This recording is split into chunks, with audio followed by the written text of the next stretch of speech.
मोहतरम जनाब साजिद सैफी साहब, दानिश अंसारी साहब, जकी साहब, अशरफ अब्बासी साहब, शहाबुद्दीन साहब, DS बिंद्रा साहब, अबू बकर अंसारी साहब, फेरोज खां साहब, डॉक्टर मोइनुद्दीन साहब, जुनैद खां साहब, अब्दुल्ला आफाफ साहब, मोअज़्ज़िज़ हाज़रीन इकराम, बुजुर्गान मिल्लत, मेरे नौजवान साथियों और पसे पर्दा बैठकर सुनने वाली मेरी ज़दा और माँ और बहनों, मैं सबसे पहले आप तमाम हज़रात का शुक्रिया अदा करता हूँ कि आप तमाम ने अपना कीमती वक्त निकाल कर आज के जलसे में शिरकत की। मेरे दोस्तों और बुजुर्गों, मुरादाबाद के मेरे गयूर नौजवान साथियों, मैं अपनी तकरीर के आगाज में ही आज के दिन एक अजीम मुजाहिद आज़ादी, एक मशहूर आलिम दीन और एक मशहूर मुजाहिद आज़ादी जिसने इस मुल्क को अंग्रेजों से की गुलामी से छुड़ाने के लिए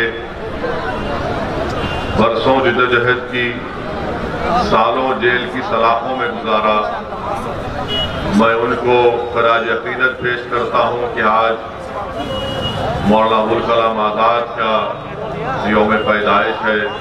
मैं अल्लाह से दुआ करता हूँ कि अल्लाह सुब्हानहू व तआला मौलाना अबुल कलाम आज़ाद को जन्नत में आला मुकाम अता करे और अल्लाह सुब्हानहू व तआला इस मुल्क में उनका एक नेक नेमुल बदल लाखों की तादाद में अल्लाह पैदा करे। आप जानते हैं कि मौलाना अबुल कलाम आज़ाद की पैदाइश मक्का में हुई और उनके वालिद एक मशहूर आलिम दीन थे, मौलाना खैरुद्दीन साहब। मौलाना अबुल कलाम आज़ाद ने उस वक्त के कलकत्ता में अखबारात को निकाला अल हिलाल अल बलाग के नाम से। मौलाना अबुल कलाम आज़ाद ऑल इंडिया खिलाफत कमेटी के सदर भी मुंतखब हुए। मौलाना अबुल कलाम आज़ाद 2 मरतबा कांग्रेस पार्टी के सदर भी थे और कांग्रेस से बरतानिया की कैबिनेट मिशन के सामने पेश भी हुए। और मौलाना अबुल कलाम आज़ाद ने अपनी जिंदगी में गुबार खातिर को लिखा, तर्जुमान कुरान को लिखा और फिर हमारे मुल्क में आज़ादी के बाद इस मुल्क के सबसे पहले एजुकेशन मिनिस्टर भी बने। आज अगर इस मुल्क में तालीम का अगर नेटवर्क है तो मौलाना अबुल कलाम आज़ाद की काविशों, उनकी मेहनत और आज अगर कोई काम पूरा हो रहा है तो उसका ब्लूप्रिंट और उसका ख्वाब मौलाना अबुल कलाम आज़ाद ने देखा और उसको पेश किया था। और मैं यहाँ पर यह भी कहूँगा कि मौलाना अबुल कलाम आज़ाद के ताल्लुक से कांग्रेस पार्टी बड़ी खुश हो रही होगी कि असदुद्दीन ओवैसी मौलाना अबुल कलाम आज़ाद की बात कर रहा है। मैं कांग्रेस पार्टी के गुलामों से कहना चाह रहा हूँ कि मौलाना अबुल कलाम आज़ाद ने अपनी किताब जो उन्होंने वसीयत की थी कि मेरे इंतकाल के बाद इस किताब को शाये करना, जिसमें मौलाना अबुल कलाम आज़ाद ने लिखा, उस किताब का नाम है कि इंडिया विंस फ्रीडम। उसमें मौलाना अबुल कलाम आज़ाद ने लिखा, वो किताब आज भी मौजूद है कि कैसे कांग्रेस पार्टी ने नरीमन नामी एक फारसी को बंबई प्रोविंस का चीफ मिनिस्टर बनने से रोक दिया इसलिए कि वो फारसी थे। कैसे उस वक्त की कांग्रेस पार्टी ने बिहार में डॉक्टर मोहम्मद साहब को जो चीफ मिनिस्टर उनको बनना था, कैसे उस वक्त के कांग्रेस के कायदीन ने बिहार प्रोविंस के चीफ मिनिस्टर के ओहदे पर एक मुसलमान को बनने से रोका, और कैसे मौलाना आजाद ने उस किताब में अपनी तकलीफ और कर्ब का इजहार किया। मेरे अजीज दोस्तों और बुजुर्गों, मैं ये भी शुरुआत में बताना जरूरी समझता हूं कि आज उत्तर प्रदेश का चुनाव है, तो बाज नादान, बाज नाखलफ और सियासी तौर पर जिनमें अभी मेच्योरिटी पैदा नहीं हुई है, जिनको भारत की तारीख का कोई इल्म नहीं है, कोई अंगूठा छाप अगर उनको लिख कर दे देता है तो वो बेचारे जबान से तोते की तरह उसको रट कर कह देती है, जिसमें जिक्र आ जाता है उस जिसने पाकिस्तान को बनाया और भारत के दो टुकड़े किए। मैं उस तारीख का नहीं दोहराना चाहता हूं, बल्कि मैं थोड़ा बहुत पढ़ा लिखा हूं, क्योंकि जिस शख्स ने कहा था, बल्कि नाम ले लेता हूं, जनाब अखिलेश यादव ने, मैं मुरादाबाद की इस मुबारक सरजमीन से मोहतरम जनाब अखिलेश यादव को बताना चाहूंगा कि आप कभी तारीख पढ़ लीजिए। हाँ, ये बात सही है कि सरदार पटेल और जिन्ना, नेहरू और गांधी सब बैरिस्टर थे। अखिलेश यादव साहब, असदुद्दीन ओवैसी भी लिंकन जिन से बैरिस्टरी करा हुआ है। मैं आपको ये बताना जरूरी समझता हूं कि भारत को तोड़ने वाले का नाम, इस मुल्क को तोड़ने वाले का नाम और पाकिस्तान को बनाने वाले का नाम मोहम्मद अली जिन्ना था। कम से कम आपको तारीख पढ़नी चाहिए। आप उत्तर प्रदेश के 5 साल चीफ मिनिस्टर रहे हैं, आप ऑस्ट्रेलिया से पढ़े, मैं बैरिस्ट्री पढ़ के बरतानिया से आया हूं। मैं उम्मीद करता हूं कि आप दोबारा इस तरह की गलती नहीं करेंगे। मेरे अजीज दोस्तों, मौलाना अबुल कलाम आजाद ने अपनी किताब इंडिया विंस फ्रीडम में, अगर मैं वो तमाम जुमलों को मुरादाबाद में दोहरा दूंगा जो उस किताब में मौलाना ने लिखे, तो यकीन जानिए बहुत बड़ा तनाजा खड़ा हो जाएगा। मौलाना अबुल कलाम आजाद ने उस किताब में लिखा कैसे कांग्रेस के बड़े बड़े लीडरों ने उनको मायूस कर दिया था। मौलाना अबुल कलाम आजाद भारत के इस दो टुकड़े के खिलाफ थे। उस किताब में मौलाना ने लिखा कि वह कैसे कांग्रेस के बड़े बड़े लीडरों के पास गए और हर कांग्रेस के उस वक्त के बड़े लीडर ने मौलाना को मायूस कर दिया, और कैसे उस वक्त के कांग्रेस के बड़े बड़े लीडरों ने, जिसका जिक्र अखिलेश यादव ने किया, उन्होंने मौलाना से कहा था कि नहीं, अब हम इस मुल्क का बंटवारा चाहेंगे। उस किताब में मौलाना ने लिखा कि कैसे वो उन्होंने दौड़ दौड़ कर महात्मा गांधी के पास जाकर ये कहा कि भारत के दो टुकड़े नहीं होने चाहिए। मौलाना की दूरंदेश निगाहें वो देख चुकी थी कि पाकिस्तान बनेगा तो मुल्क के हालात किस तरह से बदलेंगे, मगर उस वक्त के कायदीन ने मौलाना आजाद की दूरंदेशी को नहीं समझा। मुल्क के दो टुकड़े हो गए। मौलाना ने उस किताब में कांग्रेस वर्किंग कमेटी के रेजोल्यूशन की खिलाफ में तकरीर की थी, मगर आज हम पूछा जाता है भारत के मुसलमानों से कि पाकिस्तान बना तो हमारी वजह से बना। मैं चैलेंज करता हूं संघ परिवार के लोगों से, बीजेपी के लोगों से, या फिर ये समाजवादी पार्टी के जो लोग तारीख को नहीं पढ़ते, भारत का अगर बंटवारा हुआ तो मुसलमानों की वजह से नहीं, भारत का बंटवारा हुआ तो जिन्ना की वजह से हुआ। उस वक्त मुसलमानों को वोट डालने का इख्तियार नहीं था, वही मुसलमान वोट डाल सकता था जो सरमायादार था या नवाब था या उसके पास इतनी जमीन थी या उसके पास कोई डिग्री थी। मुसलमानों को इल्जाम खड़ा करना भारत के दो टुकड़े का ये सरा है, ये मुसलमानों पर इल्जाम है। और मैं इस इल्जाम को नहीं मानता। भारत के अगर दो टुकड़े हुए तो उसकी जिम्मेदार कांग्रेस पार्टी है, उसके जिम्मेदार वो तमाम उस वक्त के कायदीन है, हम जिम्मेदार नहीं है। हमने कभी पाकिस्तान को नहीं माना। अरे हम तो भारत को अपना देश मानते आए हैं और मानते रहेंगे। अरे अगर हमारी वफादारियों पर कोई शक करता है तो प्यारे आ जाओ, हमारे कब्रिस्तान आज भी इस बात के गवाह हैं कि हम सीना तान कर भारत की जमीन में सो रहे हैं। और जब सुबह कयामत तक सोते रहेंगे और जब हशर का मैदान होगा तो इन्हीं कब्रों से उठकर इंशाअल्लाह ताला हशर के मैदान में जाएंगे। मगर हम पर इल्जाम लगाना ये बिल्कुल गलत और झूठ है।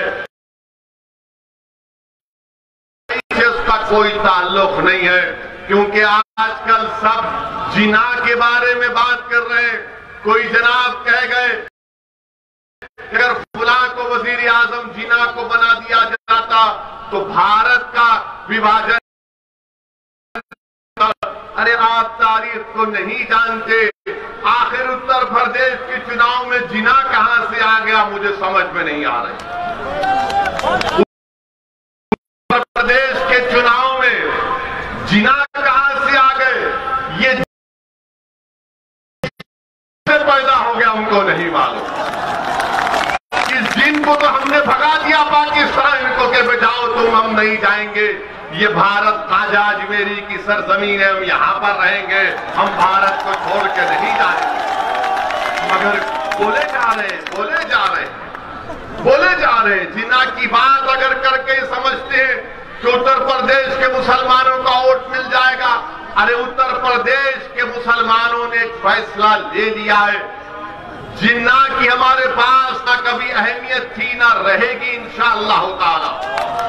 हमारे पास उन मुजाहिदीन आजादी की अहमियत रही, मौलाना अबुल कलाम आजाद की, जौहर बरादरान की, उन मुजाहिदीन आजादी की जिन्होंने अंग्रेजों के खिलाफ जिहाद किया, उन उलमाओं की जिन्होंने जिहाद का फतवा दिया।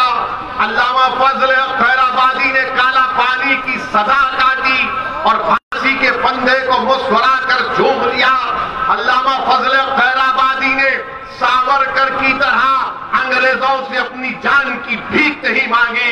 अल्लामा फजल खैराबादी ने कहा था कि हक तो यह है कि हक अदा ना हो सका, मैं फांसी के फंदे को कबूल कर लूंगा, मगर अंग्रेजों से अपनी माफीनामे का हक नहीं लिखूंगा। शहीद अशफाकुल्लाह हमारे हीरो है, मगर ये लोग इनको भूल गए। जीना तरफ इधर समाजवादी जीना, उनके साथी भी जीना और बीजेपी को मौका मिल गया वो भी जीना। अरे आरएसएस वालों, तुम ये तो बता दो कि तुम्हारा क्या रोल रहा भारत की जंग आजादी में।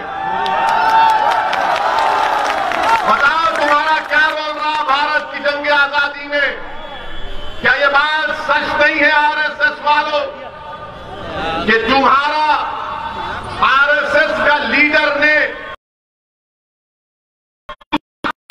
कि मत लो पंगा अंग्रेजों से, मत लो पंगा अंग्रेजों से, किताब में लिखा हुआ है कि आरएसएस के लोगों ने ये नहीं कहा था कि मत लो पंगा अंग्रेजों से।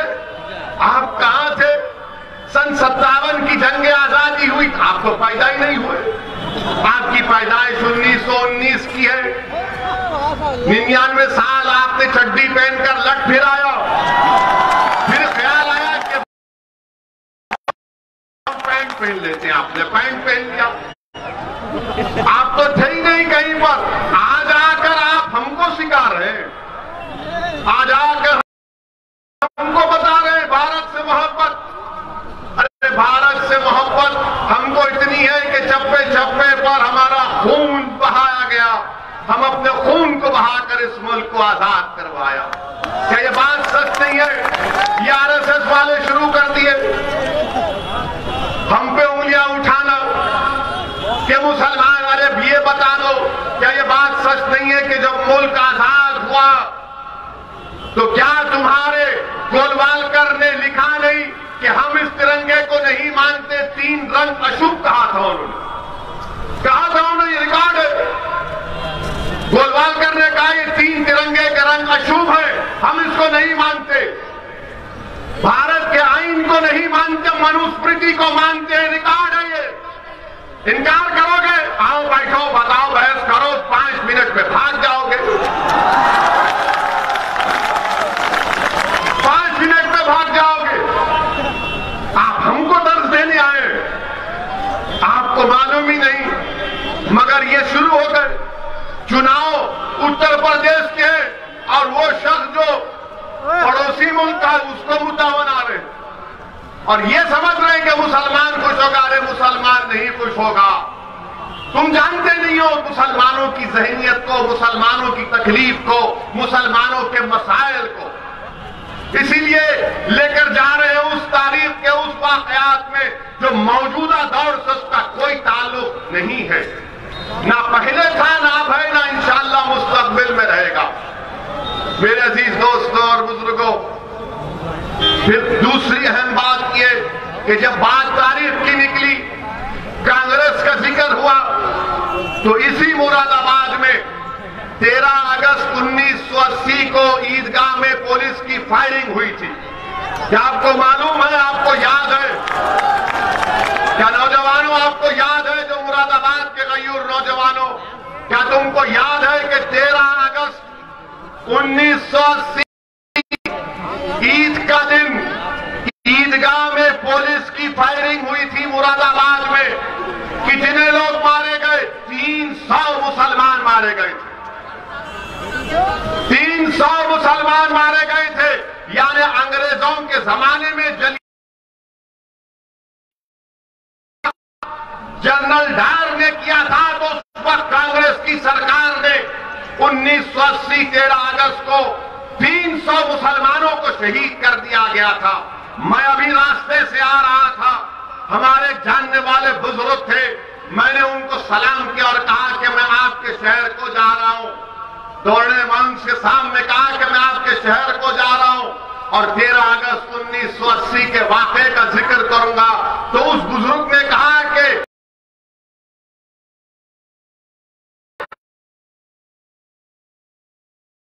14 साल की उम्र थी मेरी, मैं उसका चश्मदीद गवाह हूं कि जब मैं भाग रहा था तो गोलियां मेरे खिलाफ चल रही थी। वो शख्स बर्तानिया को जाता है, वो शख्स कनाडा को जाता है, वो शख्स यूरोप को जाता है, और उनके अल्फाज ये कि अगर मैं सर्दी में भी यूरोप, कनाडा, बर्तानिया में रहता हूं तो रात में पसीने से उठ जाता हूं जब उस वाकये को याद करता हूं। ये वाकया हुआ उस वक्त मरहूम सैयद शहाबुद्दीन एमपी का वो लेटर में पढ़ा हूं, जिसमें साहब ने बताया था कि सिर्फ पुलिस गोलियां चला रही थी, कोई पत्थर नहीं आया था। मेरे अजीज दोस्तों और बुजुर्गों, ये वाकये को इसलिए याद दिला रहा हूं कि नौजवानों को अपनी तारीख याद रखना है। अगर तुम तारीख भूल जाओगे तो तारीख दोहराएगी, याद रखो। मैं डराने के लिए नहीं कह रहा हूं, जो कौम तारीख को भूल जाती है तो तारीख उसको दोहराई जाती है कि देखो ऐसा हुआ है और होगा। तो इसीलिए बताने का मकसद ये है कि उस वक्त भी जब ये वाकया हुआ था 13 अगस्त 1980 का, उस वक्त भी अखबारों में लिख दिया गया, बड़े बड़े अखबारात में, कि मुसलमानों ने पत्थर फेंके थे। पत्थर फेंके थे। ईदगाह में कौन सा पत्थर होता है? गोलियां चलाई गई थी।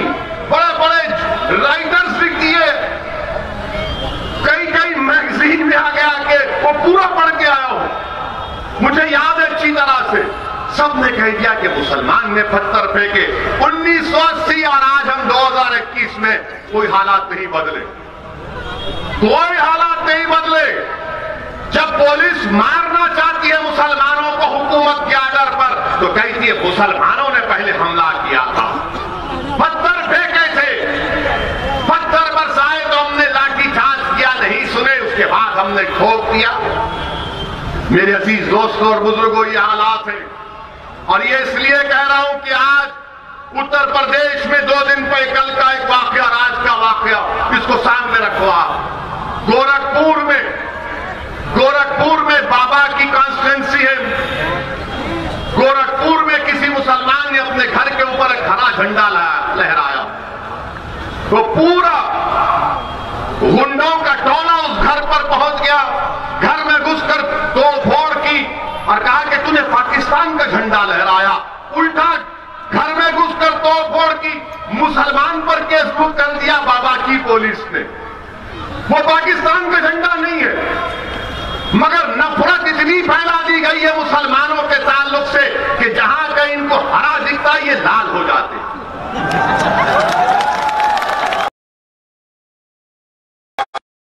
हरा दिखता ये लाल हो जाते। यानी अगर आप स्पेन में जाएंगे तो एक होता है कि वहां पे एक दिखाते एक बैल को लाल दिखाते और दौड़ता है मारने के। इनका हाल इसी तरह का हो। पाकिस्तान का झंडा नहीं, तुम लोग अंधे हो, तुम लोग जाहिल हो, तुम लोग पढ़े लिखे नहीं हो।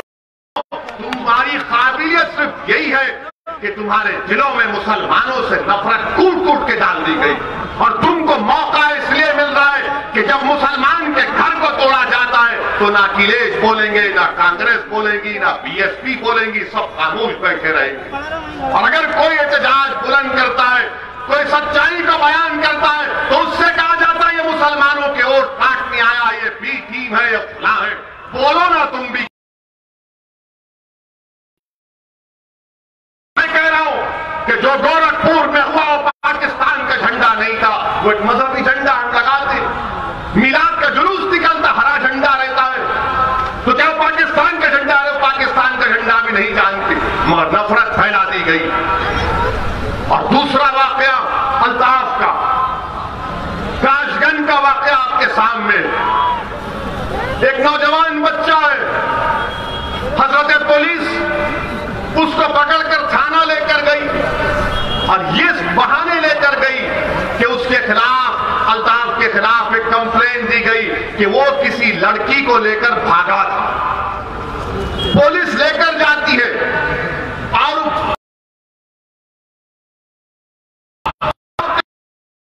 कि मैंने जाकर अपने बेटे को पुलिस के हवाले किया। मैंने खुद, एक बाप कह रहा है कि मैंने अपने बेटे को ले जाकर पुलिस के हवाले किया कि कर लो आप तहकीकात। उस बाप ने अपनी जिंदगी की बहुत बड़ी गलती की जो इन जालिम पुलिस वालों पर भरोसा कर दिया। बाप लेकर गया पुलिस स्टेशन, तो बाद में मालूम हुआ बाप को कि तुम्हारा बेटा अस्पताल में, दौड़ो भागो। बाप दौड़ता हुआ गया अपने खानदान के साथ, तो मालूम हुआ बेटा मर गया। कैसे मरा? तो बोले उसने खुदकशी कर ली पुलिस स्टेशन में। कहां पर की? तो बैतुल खला में। मैं तो गलत कहा, 2.5 फीट की नल की टूटी को उसके गले में जो हुड था उसका धागा निकालकर उस बच्चे ने अपने गले से लगाकर उसको टूटी को बनकर खुदकशी ले ली। वाह काशगंज की पुलिस, तुमको तो बहुत बड़ा इनाम मिलना चाहिए कि 2.5 फीट की टूटी पर पानी की कोई गले का वो धागा निकालकर गले से बांधकर टूटी को लगाता है, तब भी तो उसके पैर जमीन को ही लग रहे, उसके पैर जमीन को लग रहे। कैसे मरता है बच्चा? मालूम हुआ, मैं कह रहा हूं काशगंज की पुलिस ने अल्ताफ को मारा पुलिस स्टेशन में, वो कत्ल किया, वो कातिल है। तुम लोग, तुम दुश्मन हो बच्चों के, तुम दुश्मन हो। तुमने, तुम्हारे पास केस आया, अरे तुम तहकीकात नहीं, तुम करना जानते हो। बच्चे को ले जाकर मार दिए और तरफ तमाशा देखिए कि उस बच्चे के बाप, आप सोचिए कि आप भी अपने पेट में औलाद है, मुझे भी औलाद, वो आपका बेटा है मेरे भाई, वो आपका भाई है, वो आपका बेटा है, आपका भाई है। अगर तुम मुरादाबाद में बैठकर ये समझ रहे हो कि नहीं नहीं काशगंज में हुआ, मुझे उससे क्या करना है, अगर तुम उस बच्चे के गम को अपने सीनों में महसूस नहीं करोगे तो मुझे शक होगा तुम्हारे मुसलमान होने का।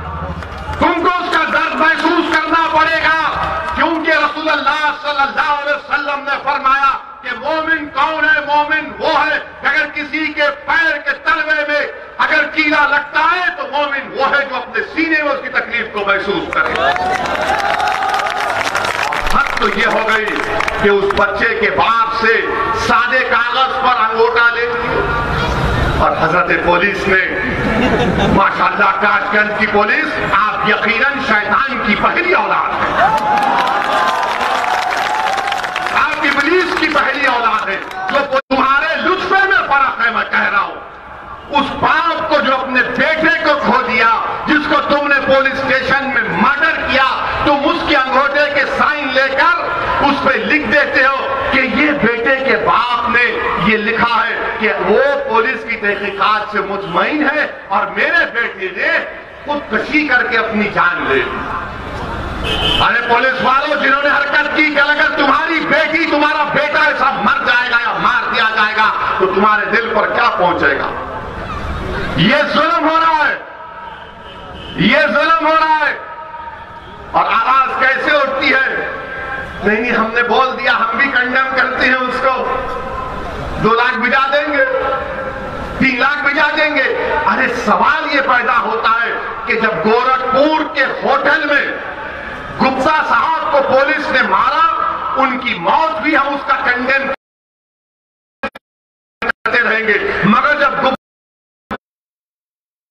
साहब की मौत हुई तो बाबा उत्तर प्रदेश के मुख्यमंत्री गुप्ता परिवार खानदान के पास पहुंच गए, बाबा पहुंच गए और गम का इजहार किया और जाकर कहा, उस गुप्ता साहब की बेवा से कहा कि आप फिक्र मत करिए, हमारी सरकार आपके साथ है।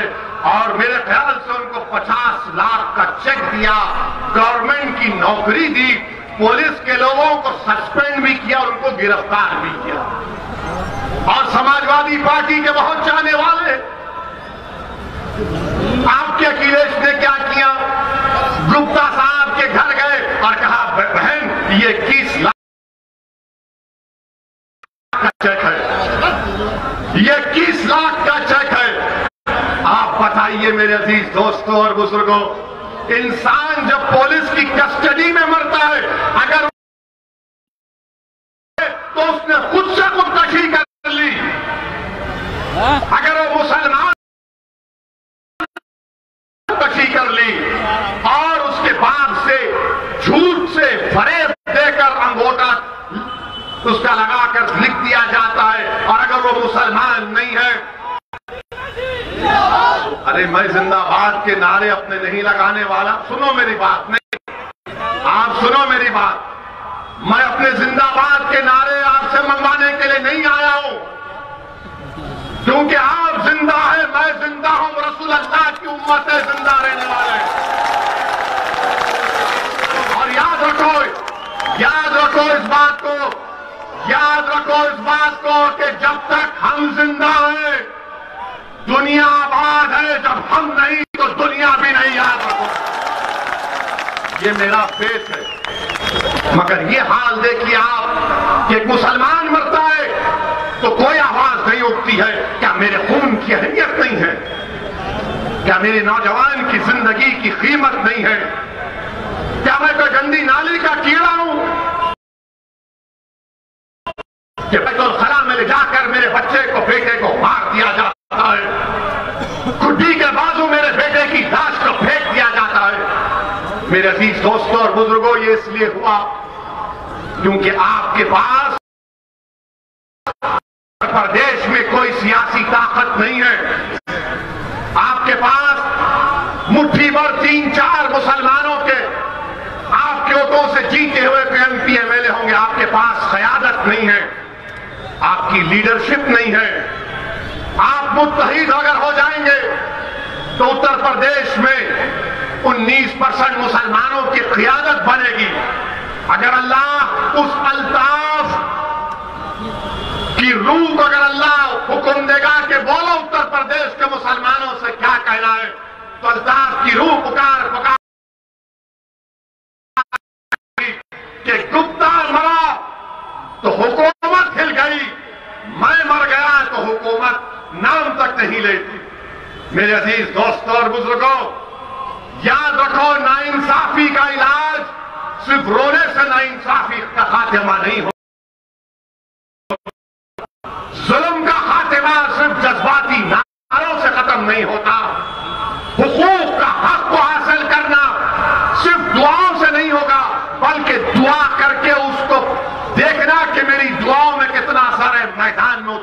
करता है। और आपके पास असदुद्दीन अवैसी ये कहने के लिए आया है कि आप अपनी क़यादत को बनाइए, लीडरशिप को बनाइए। इतनी बड़ी ताकत में आप रहते हैं। मेरे अजीज दोस्तों, बहुत जुल्म हो चुका है, बहुत लोग,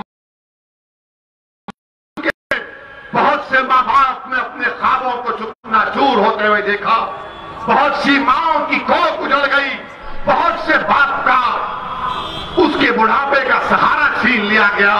मेरे अजीज दोस्तों और बुजुर्गों, मैं तुमसे वोट की भीख मांगने नहीं आया हूं, मैं तुमसे सिर्फ ये भीख मांगने आया हूं कि अपनी एक सियासी लीडरशिप को बना लो, एक सियासी लीडरशिप को बना लो। तुम अगर मुझे पसंद नहीं करते कोई बात नहीं, मगर खुदा के लिए कुछ तो करो, उठो, करो मेरे भाई। याद रखो मेरी इस बात को, ये जो जुल्म का अंधेरा है, ये रात बड़ी लंबी रहने वाली है, याद रखो। तुम मेरे एक एक बात, एक एक लफ्ज को याद रखो। ये जुल्म की अंधेरी रात बड़ी लंबी रहने वाली है। यकीनन इस अंधेरे का खात्मा उस वक्त होगा जब तुम अपने मुकद्दर के फैसले करोगे। और कैसे करेंगे आप? जब आप अपनी क़ियादत को, अपनी लीडरशिप को बनाएंगे।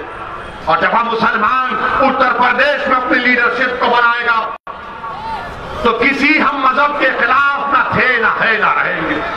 क्या उत्तर प्रदेश में यादवों के नेता अखिलेश यादव नहीं है?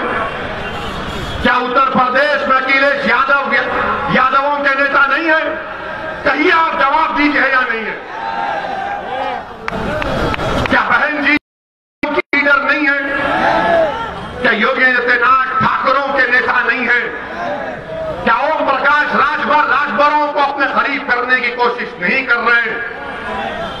क्या अनुप्रिया पटेल कुर्मी और को अपने पास लाए नहीं रही है?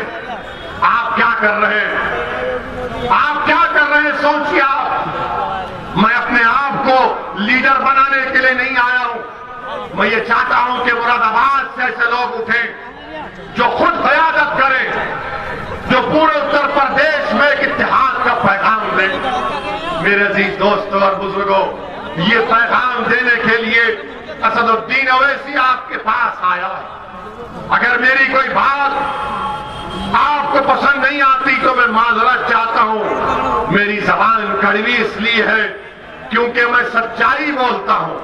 मेरे जबान से निकलने वाले अल्फाज अगर आपको तकलीफ पहुंचाते हैं तो मेरा मकसद तकलीफ पहुंचाना नहीं है। मेरा मकसद यह है कि आप सोचिए, आप एक फिक्र लेकर जाइए, अपने आप से सवाल करो मेरे भाई, अपने आप से पूछो मेरे दोस्तों, मेरी सरदार मां और बहनों, आप भी सोचिए, फिक्र करिए।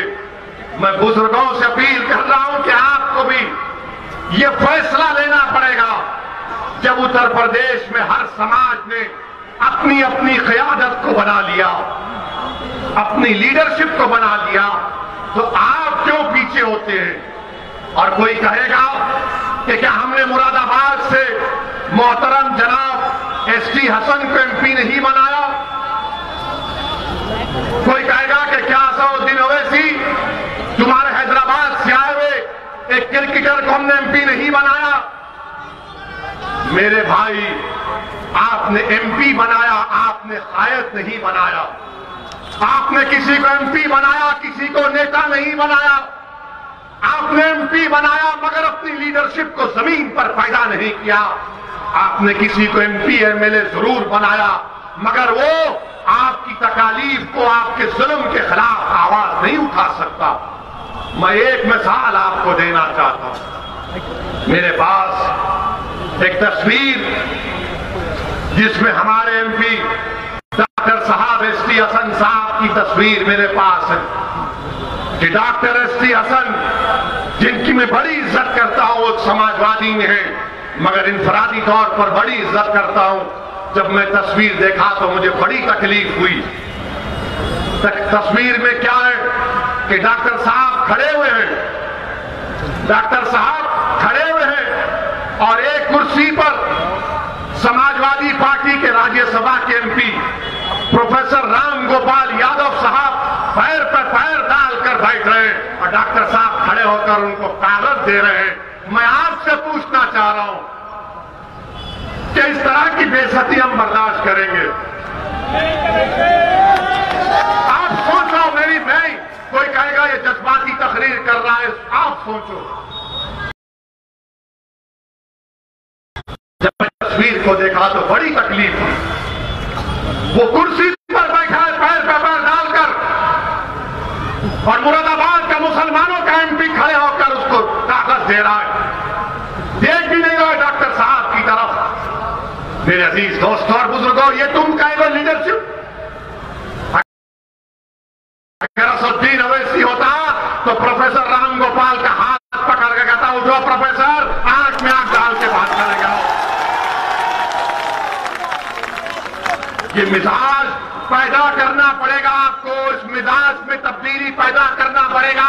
हम गुलामी नहीं करेंगे, भीख नहीं मांगेंगे, बराबरी का हिस्सा लेंगे इंशाअल्लाह ताला। और अफसोस इस बात का है कि तुम प्रोफेसर राम गोपाल हो, तुम प्रोफेसर हो, तुमको उठना गवारा क्यों नहीं हुआ? उठ जाते, हाथ मिला लेते, मगर नहीं। दिखाना यह था कि हम लीडर हैं, तुम गुलाम हो। हम लीडर हैं, तुम खड़े रहोगे, हम बैठोगे। नहीं मुरादाबाद के मुसलमानों, नहीं उत्तर प्रदेश के गयूर मुसलमानों, अब हम दरी नहीं बिछाएंगे, हम इनके लिए कुर्सी नहीं डालेंगे, हम इनके सामने हाथ झुकाकर नहीं खड़े रहेंगे। हम इनको अगर बिठाएंगे तो पहले हम बैठेंगे, इसके बाद ये बैठेंगे इंशाअल्लाह। और आप मिजाज देखिए प्रोफेसर राम गोपाल का, प्रोफेसर राम गोपाल यादव का मिजाज। सत्ता नहीं है, इख्तिदार नहीं है, अखिलेश मुख्यमंत्री नहीं है, मगर इतना गुरूर, इतना अहंकार है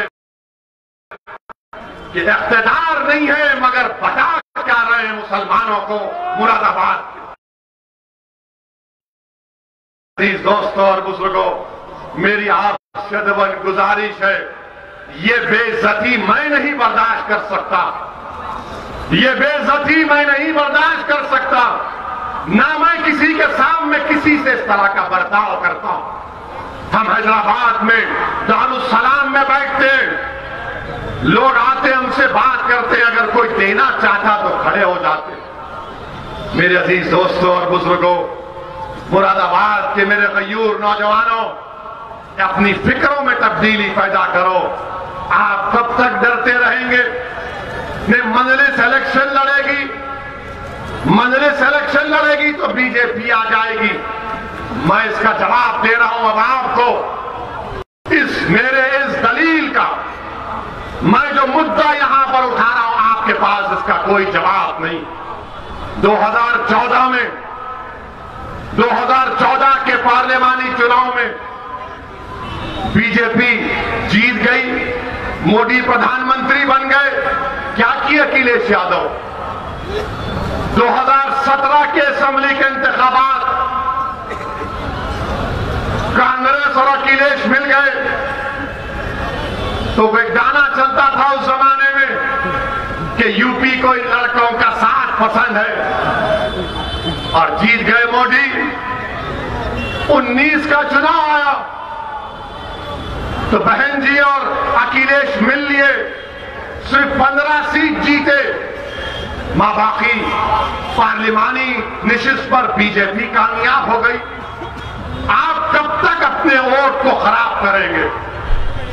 बीजेपी को रोकना जरूरी है, मगर क्या बीजेपी को रोकना मुसलमानों की जिम्मेदारी है?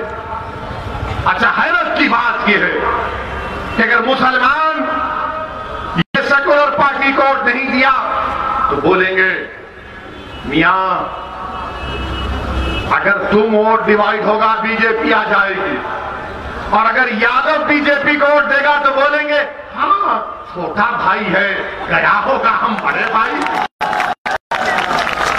ये क्या है बताइए आप? ये क्या है बताइए आप? आपका वोटर बीजेपी नहीं, छोटा भाई है, गया है, उन तो बड़े भाई हैं, आपके साथ है। मेरे अजीज दोस्तों और बुजुर्गों, बीजेपी को रोकना जरूरी है और हमने भी कहा है कि मजलिस इत्तेहादुल मुस्लिमीन का मकसद यह है कि उत्तर प्रदेश में दोबारा बीजेपी की सरकार ना बने। दोबारा इंशाअल्लाह ताला योगी आदित्यनाथ उत्तर प्रदेश का चीफ मिनिस्टर ना बने, ये मजलिस की कोशिश है। मगर मजलिस की कोशिश ये भी है कि मजलिस के उम्मीदवार कामयाब हो, मजलिस के एमएलए कामयाब हो। लोग बोलेंगे असदुद्दीन ओवैसी तुम्हारे अगर 10-20 इंशाअल्लाह एमएलए कामयाब हो गए तो क्या करोगे? मैं उनसे एक ही बात कहूंगा कि भारत की पार्लियामेंट में 300 बीजेपी के एमपी हैं और मजलिस के 2 एमपी हैं, और जब 2 खड़े हो जाते तो पार्लियामेंट के दोनों दीवार हिल जाते। मेरे दोस्त, तादाद काम नहीं करती फिरौन से मुकाबला करने के लिए, तादाद काम नहीं करती नमरूद से मुकाबला के लिए, तादाद काम नहीं किया बदर के मैदान में, तादाद में काम नहीं किया मुवत्ता के मैदान में। क्या काम करती है इखलास, और इखलास कब पैदा होगा? जब रब्बे करीम से मोहब्बत और खौफ होगा। अगर तुम तादाद को देखते रहोगे तो फिर क्या करोगे? याद रखो, अगर यही हमारी सोच रही तो आइंदा 20 साल में तुम अपने घर के दरवाजों को बंद करके बैठ जाओगे। मेरे दोस्तों, घुटन नहीं महसूस करना, सांस लो, ख्वाब देखो कि जब दूसरे बिरादरियों के लीडर हैं, नेता हैं, तो हो सकता लीडरशिप बनाओ, ख्वाब देखना शुरू करो। मैं तुमसे जो ख्वाब की बात कर रहा हूं, मुरादाबाद के मेरे गयूर नौजवानों, बुजुर्गों, मेरी सरदार मां और बहनों, मेरा ख्वाब ये नहीं है कि तुम आसमान पर जाकर तारे तोड़कर लाओ, या चांद की मट्टी लेकर आओ, या समंदर की खाक में जाकर वहां से उसकी खाक उठाकर लाओ। मेरा ख्वाब यही है कि भारत के मुसलमानों की एक लीडरशिप हो, जिस तरह राजपूतों की है, ठाकुरों की है, दलितों की है, यादवों की है, कुर्मियों की है, राजभरों की है, अरे कुशवाहा की है, कुर्मियों की है, ब्राह्मणों की है। अगर किसी की लीडरशिप इस मुल्क में नहीं है तो मुसलमानों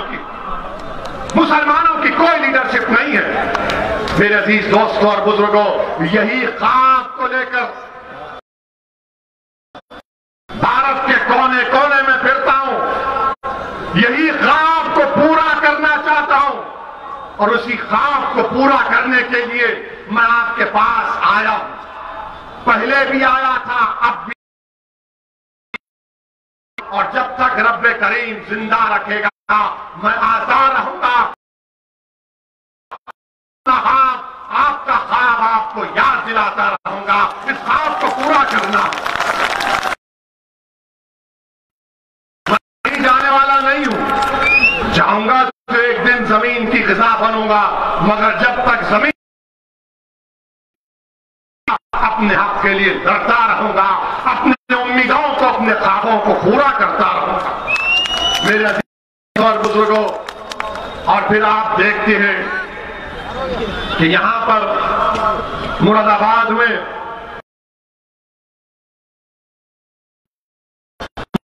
आप देखते हैं कि जो कोई वो कहती है कि हम गवर्नमेंट की यूनिवर्सिटी बनाएंगे। मोहतरम अखिलेश यादव, 5 साल तुम्हारी सरकार रही, तुमने मुरादाबाद डिवीजन में गवर्नमेंट की यूनिवर्सिटी नहीं बना पाए। एक गवर्नमेंट की यूनिवर्सिटी बना देते, नहीं बना पाए। पूरे मुरादाबाद 5 जिले आते हैं, बच्चों को तालीम के लिए बरेली जाना पड़ता है, गवर्नमेंट की यूनिवर्सिटी नहीं है।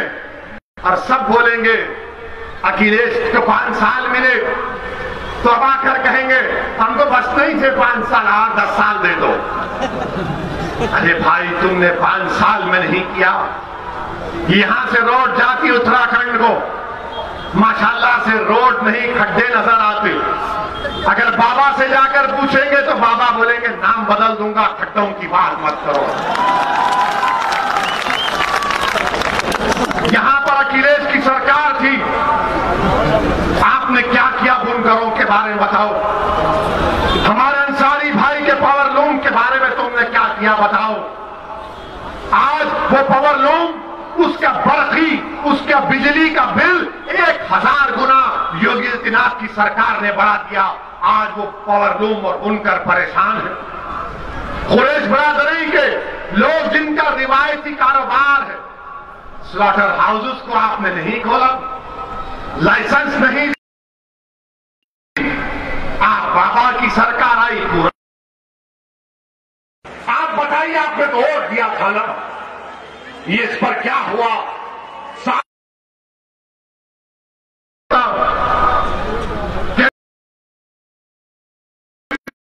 गंदा पानी आता है। मेरे अजीज दोस्तों और बुजुर्गों, मेरी आपसे गुजारिश है कि इन तमाम चीज पर आप गौर करिए, एक अच्छा फैसला लीजिए। जमहूरियत में अवाम जो फैसला लेती है करते हैं। लोग आपसे पूछेंगे कि ओवैसी ने हैदराबाद में क्या किया, उसके साथ एमएलए है, वो तो गवर्नमेंट नहीं बनाता। मेरे अजीज दोस्तों और बुजुर्गों, मैं आपसे वादा कर रहा हूं कि जब तक मैं जिंदा रहूंगा, जब तक अल्लाह मुझे जिंदा रखेगा, मैं ना कोई मंत्री बनूंगा ना कोई संतरी बनूंगा। मैं एक मर्द मुजाहिद की तरह गरीब और मजलूम आवाम के लिए लड़ता रहूंगा। हमने हैदराबाद में क्या किया, हमारे मजलिस के पूछते क्या किया, सुनो, लंबी फहरिस्त है। मजलिस में 7 एमएलए, हमने तेलंगाना में वहां के चीफ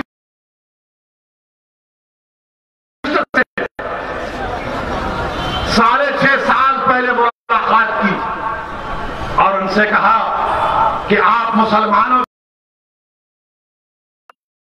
के मयार को बुलंद करिए, स्कूल खोलिए। आपको खुशी होगी कि तेलंगाना में, हैदराबाद में 6ठी जमात से लेकर 12वीं जमात तक गवर्नमेंट स्कूल खोलती है, जिसमें बच्चों का पढ़ाई, कपड़े, खाना, उनका तमाम का इंतजाम है। बच्चियों और बच्चों के लिए रेजिडेंशियल स्कूल हमने खोला। आपको जानकर खुशी होगी कि उस रेजिडेंशियल स्कूल में 60,000 मुसलमानों के बच्चे और बच्चियां फ्री में पढ़ती हैं। 60,000 पढ़ती हैं। हम कोई मिनिस्टर नहीं बने, खाली कितने 7 एमएलए हैं। हुकूमत जानती है कि 7 है, मगर इनके साथ पूरा मुसलमान है, इनकी बात को सुनना पड़ेगा। 7 एमएलए हमने स्कूल खुलवा दिए। अब उस स्कूल में एडमिशन के लिए एंट्रेंस का एग्जाम होता है, एंट्रेंस का एग्जाम होता है। इतने मियारी तालीम उसमें दी जाती है। ये काम क्यों नहीं हो सकता? ये काम होना चाहिए उत्तर प्रदेश में। आपको मालूम, मुसलमान सबसे ज्यादा उत्तर प्रदेश में कम पढ़े लिखे हैं, खवातीन सबसे ज्यादा कम पढ़ी लिखी हैं। क्या आपको नहीं मालूम? मुरादाबाद के तमाम जिम्मेदारों को मालूम होना चाहिए कि सबसे कम ग्रेजुएट 2% उत्तर प्रदेश में मुसलमान है। हाईएस्ट ड्रॉप आउट रेट मुसलमान का है। बताइए क्या हो रहा? इस पर बात नहीं होगी, जिना पे बात होगी, इस पे बात नहीं होगी। ओवैसी वोट काटने के लिए आया है। अरे मैं काटने के लिए नहीं, मैं अपना हक लेने के लिए आया हूं और हक दिला कर रहूंगा इंशाअल्लाह ताला।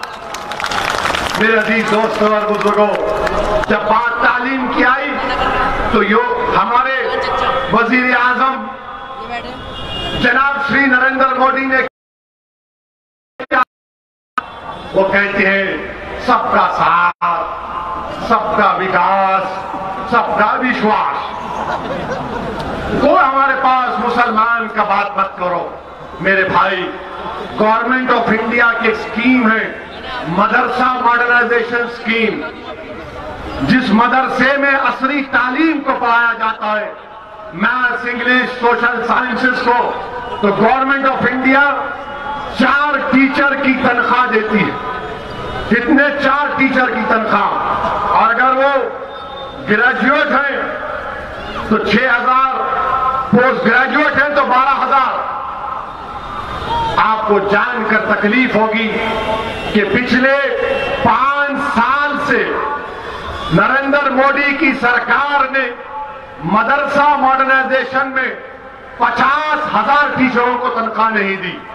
क्यों नहीं दी? क्योंकि उन मदरसों में मुसलमान बच्चे और बच्चियों को इंग्लिश, मैथ्स, साइंस और कंप्यूटर सिखाया जा रहा था। ये नरेंद्र मोदी की मुसलमानों से ताल्लुक से मोहब्बत और नफरत है। आप फैसला करो। 50,000 टीचरों को तनख्वाह नहीं मिली। अब कोई पूछेगा कहां से लाए तुम? तो जाओ, हमारी एक बहन है इस्मत आरा ने वायर के वेब पोर्टल पर इस न्यूज को लिखा कि 50,000, जिसमें एक हिंदू ब्राह्मण पंडित है जो इस मदरसे में, गाजियाबाद के मदरसे में जाकर बच्चियों को हिंदी सिखाते हैं, वो पंडित जी कह रहे हैं कि मुझे 5 साल से तनख्वाह नहीं मिली। मेरा बकाया जो मोदी जी देना है 7 लाख रुपए देना। मेरे अजीज दोस्तों और बुजुर्गों, इस पर कोई बात नहीं होगी, इस पर कोई बात नहीं करेगा। मेरी आपसे दबन गुजारिश है कि इन मसाइल पर गौर करिए। डरने और घबराने की जरूरत नहीं है। इंशाअल्लाह ताला अल्लाह सुब्हानहू व तआला ने चाहा तो यकीनन जुल्म का खात्मा होगा, जालिम हारेगा, मजलूम को अल्लाह इज्जत से नवाजेगा। जो लोग आज इख्तिदार पर बैठकर अपने आप को वक्त का फिरौन, वक्त का नमरूद, और जिनके पास दौलत है वो समझ रहे कि मेरे पास कानून का खजाना है, जो जिसके पास इख्तिदार है वो समझ रहा है कि मेरे पास शद्दाद की जन्नत है। तो याद रखो, ना फिरौन की हुकूमत, ना नमरूद की ताकत, ना कानून का खजाना, ना शद्दाद की जन्नत उसके काम में आई। हमको सिर्फ हरकत करना है, तब्दीली पैदा करना है। मेरी आपसे गुजारिश है कि मजलिस इत्तेहादुल मुस्लिमीन का साथ दीजिए, मजलिस को कामयाब करिए और उत्तर प्रदेश में अपनी एक सियासी लीडरशिप को बनाइए। अस्सलाम वालेकुम व रहमतुल्लाहि व